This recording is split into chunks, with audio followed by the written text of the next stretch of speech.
Hey guys, there are so many entertaining and marvelous stories in the world that amuse you, that entertain you, and that they inspire and motivate you to do something in the life. Uh, today's story is never behind the scene, is never behind the race of entertainment and suspense. Hey there, I am Ali Gohar Maheswar, an English teacher and a motivational speaker, and you are watching my YouTube channel, Learn English with Ali Gohar Maheswar. Guys, today we are going to discuss a story which is written by an anonymous writer. Once upon a time, there lived a king, a notable prince in England, named as King John. He ruled England with main and might. He ruled England with power and pelf, with strength and energy. But he was at the same time was a very cruel and very a person who maintained very little right, a person who was unjust to the people working with him, to the people who were associated with him. So, guys, today the name of our story is Abbot of Canterbury. The Abbot of Canterbury is written by anonymous writer. In this story, the writer himself confesses this fact, admits this fact that he is going to tell us a story so merry-making, so entertaining, that you people will quite enjoy listening this story. So, guys, let's start.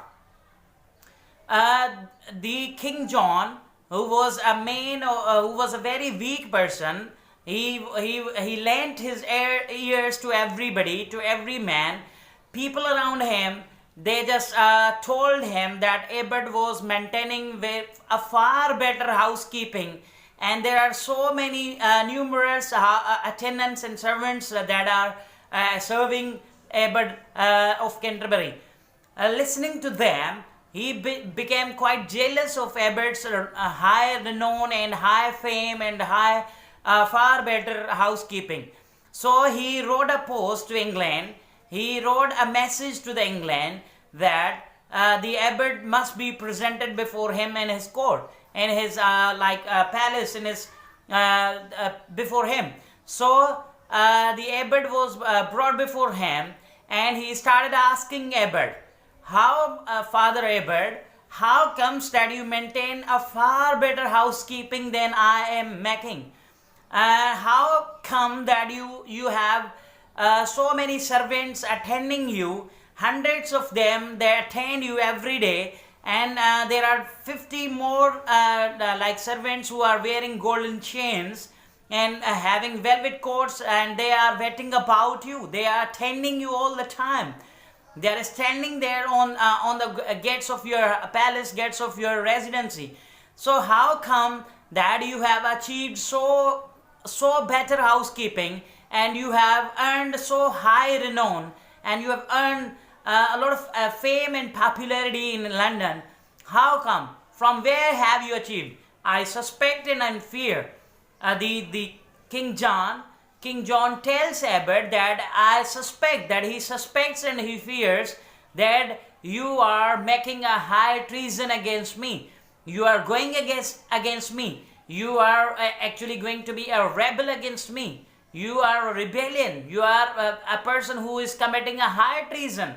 Therefore, I have decided to cut your hair out of your body, but only if you can't answer me the answers of the three questions, then your head will be smitten from your body. Your head will be cut from your body.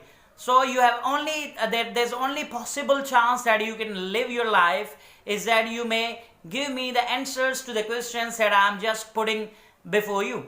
Now the Abbot was very he became afraid, and he started protesting that my lord, whatever I have gotten, it is a true gotten jeer. It is a really a truly gotten wealth and property and money that I have ever with me. And I never stole a penny from your crown, from your lands and from your livings. So therefore, whatever I have, it is my own. I spend, but my own. Therefore, I do not commit any treason against you. The king became very furious. He said, at any cost you need to die. You must need die now. You must die now. Only if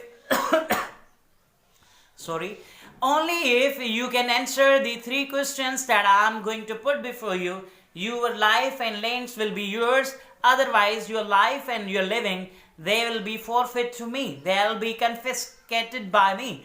So the abbot listened to him, and the king started his questions. The very first question king asked abbot to be answered is that tell me right now, tell me, in this place, in this estate, with a fair golden crown on my head, and amongst all my liegemen, amongst all my people who are of a noble birth, sitting amongst them, what possibly can be the value of my crown, value of me?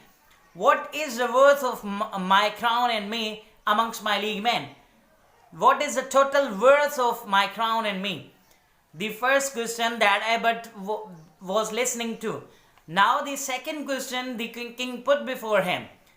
Tell me how soon I shall go about the world. How soon, at what time he will be able to visit across the world in a very shortest time. What is the possible shortest time to go about the world, to just visit around the world? Now the third question, you must tell the answer that what I am thinking now. What am I thinking now? These are the three questions you must answer me right now. The abbot started pleading. The abbot started imploring that, my lord, I'm a very poor fellow. I'm a very poor fellow as far as wit and wisdom is concerned.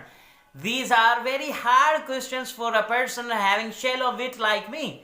So just I would beg your pardon. I would beg you to give me 3 weeks time so that I may search the answers of all these three questions. Now you have got 3 weeks time. The leniency was given. The time span was given to the abbot by the king. And so the abbot left the palace of the King John, and he was very upset, very sad. He went here and there in the search of the answers. He went to the Oxford and Cambridge University. He met so many scholars in the world. He met so many wise people in the world, but there was no one in the world who can answer all these three questions to him. Therefore, his life was going to be completely in a disaster. His life was going to be destroyed by the King John. His head will be smitten from his body by the king if he is unable to get the answers of all these three questions. Now, while returning his home, back his home, he met on his way to the shepherd, his shepherd. The shepherd asked the abbot, my lord, what news did you bring from the King John? What is the fair news? What is the good news that you bring from the King John? He said, there is no fair news. There's no any good news that I have brought from my king's palace. There's only sad news that I have brought with me. The shepherd became very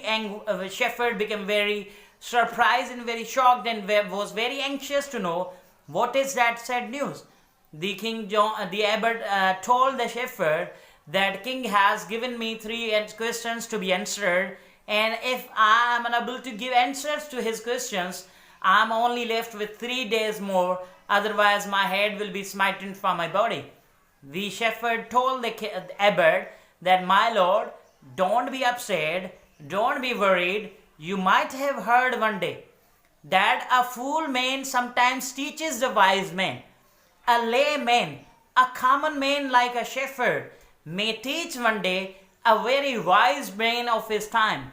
So therefore, my lord, don't be worried about your questions, about your queries.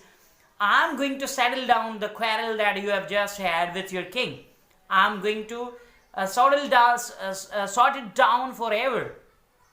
So the shepherd asked the king that as most of the people believe that my face and your face, they are just resembling with one another, and we are resembling each other. Therefore, I would urge you, I would request you humbly that just lend me your apparel, your people and your horses, so that I may go in front of the King John and answer all these three queries. The the king Abbot of Canterbury became very happy, knowing that there is somebody in the world who knows the answers to these questions, and now he gave everything, whatever he had, his apparel, his gown, his servants, his horses, and all those luxuriously furnished things to the shepherd, and he asked shepherd to just appear before the king in his court. So he rode to in London. The shepherd rode to the London in front of the king. When he appeared before the king, nobody knew that it was a shepherd in place of the Abbot of Canterbury. They all just kept it in this mind. They just all for the moment they taken it for granted that it was the abbot himself who has appeared. Now the king became very happy. Abbot, my father, you have come to keep thy promise. You have come to just maintain your promise, to keep your promise that you had made with me. Now, if you can't answer me these three questions, the answers of these three questions, thy head will be smitten from thy body, and thy lands and thy living will be forfeit to me. And if you are unable to give me the answers, then everything, whatever is yours, will be mine. So the shepherd asked the king, my lord, just ask the questions. I am here to give answers to your questions. So the King John replied that just don't be late, just make it a hurry, make it bit prompt, that give me the answer of the first question, that what is my worth in this place when I'm sitting with my fair crown, golden crown on my head, and sitting all these people who are nobly born, who are having a noble birth, when I'm sitting amongst them, what possibly could be my value, my worth? The shepherd replied that, my lord, as our Savior, the Christ, was sold to the people in 30 pennies, so you can never be equal to him, or your worth can never be bit higher to higher to him. Therefore, I believe that your value, your worth is 29 pennies, a penny lesser than the Savior of the humanity, lesser than the Christ. There, listening to the answer of this question, king became very happy, and he started saying that I swear by God, I swear by St. John, that I never knew that how meager, how small, how less my value, my worth could be.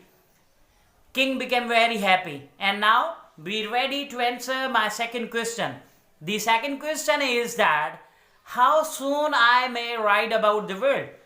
At what possible time, at what shortest possible time I could visit around the world? Now you must give me the answer to the second question. The shepherd, he stopped for a moment and then started giving answer that, my lord, if you may rise up early with the sun, if you rise up early in the sun, with the sun, and if you go about around the world with the same speed as the sun does, I suspect, I believe, I truly believe that within 24 hours you will be able to just go about the world. Again, the king was surprised and was very happy to know, and he again swore by Saint John. He said that I never knew that how shortest possible time, within shortest period of time, I may be able to ride about the world. It's really amazing. It's very marvelous to come to know this point. So king became very happy, and now Abbot don't make any delay. Just give me the answer to the question 3. And the question is, what I am thinking now. The the shepherd again gave answer by unlocking the buttons of his apparel. The shepherd said, "My lord, you are thinking that I am the abbot of Canterbury, but my lord, I am the poor servant of the abbot of Canterbury. I am the shepherd of my lord, abbot of Canterbury. I am not the abbot of Canterbury." King, when listened to his, when knowing the apparel, when knowing the gown, the clothes that he was having on his body, he was shocked and again surprised. He again swore by the mass. He said, "I swear by mass that I never knew that you are the shepherd, poor shepherd of my abbot of Canterbury. I thought, I believed, truly believed that you are the abbot himself. So now let me know. I want you to work in this place as the abbot of Canterbury, and I will relieve the real abbot of Canterbury from his charges, from his assignments and works." The poor shepherd begged his pardon, and again humbly requested him, "My lord, I am not here to take place of my lord, take place of my leader, my abbot of Canterbury. I am here to beg pardon on his part and pardon on my part. I am here to make you apologize. I am here to apologize before you that forgive me and forgive my abbot. We are poor fellows." The king became very happy, and knowing that he was a very sincere person with his abbot, he asked him that, "I am going to I'm going to appoint you, I'm going to give you 4 nobles a week. 4 nobles a week, because you just entertained me, you just made my mind quite open, quite very surprised and shocked with the knowledge that you possess.